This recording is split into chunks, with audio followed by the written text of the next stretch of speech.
Hello everyone, my name is Andy and welcome back to another crypto vlog.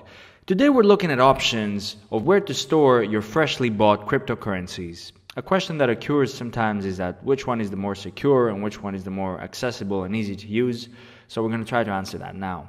Our first option is that you can store your cryptocurrency to the exchange that you just bought it. Either that be Coinbase, GDAX, Gemini, Bittrex, Bitfinex, all these exchanges, they have wallets that you can store your cryptocurrency. And there's a couple of pros and cons that come with those. So the good thing about online services is that you can pretty much access your money anytime as long as you have internet, and you can send or sell or withdraw or pretty much do whatever you want with it the moment you're in your account. And that is a very good thing. It provides you with time-saving options. But the downside to it is that it's very accessible to hackers as well, because hackers can get into an online account sort of easily if they choose so. And the second downside is that sometimes there's good intended regulators that can possibly make mistakes, or if a user makes a mistake, accounts can get compromised, accounts can get blocked, or money can get locked into some wallets, if there's insecurity from the company's side.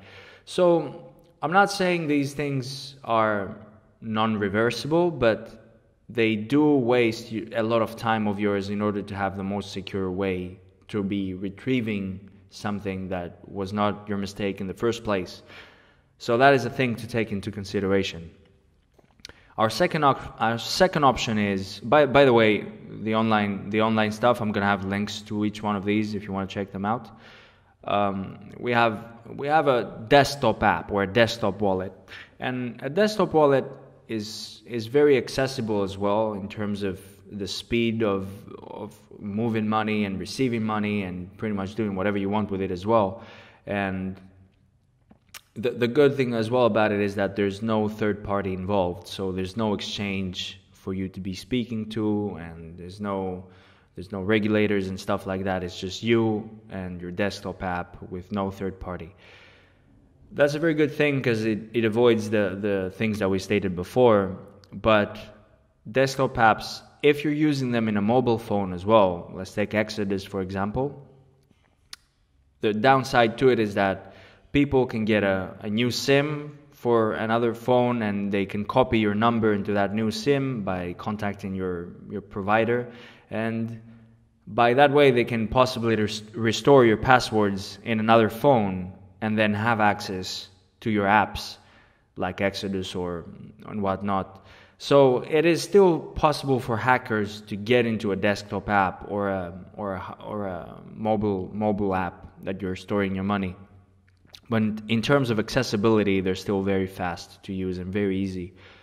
That takes us to the third option, which is the most secure and hackers cannot really get to, and that is having a hardware wallet. A hardware wallet is like, let me see here. Whoops, I'm writing in Greek. Ledger. Sorry about that. Ledger Nano S. So a hardware wallet is one that you can store your cryptocurrency offline. Pretty much when you do it, no one has access to it apart from you. No one has access to it because it doesn't connect to the internet and it doesn't connect to a computer. I mean, unless you want it to connect to a computer.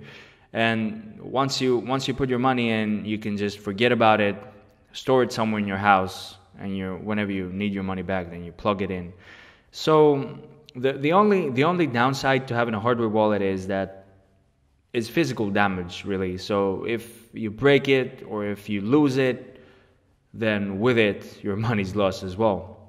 An alternative to a hardware wallet is paper wallets, really. So you can just print your private keys, and you can write them down on a piece of paper and then copy that piece of paper so you have 2 or 3 copies, and you store those in your house or somewhere where you feel they are secure, and in that way you have your money a bit more protected.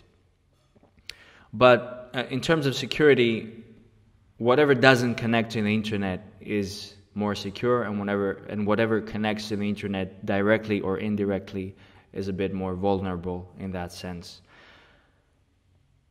What else about well, and in terms of accessibility is accessibility is a bit faster of course in the online service and in the desktop app, because they're connecting to the internet, and therefore they can make transactions faster than connecting the wallet and retrieving your money and all that stuff. This has been it for today. Thank you very much for watching. If this video was helpful to you, please subscribe, and I'll see you tomorrow.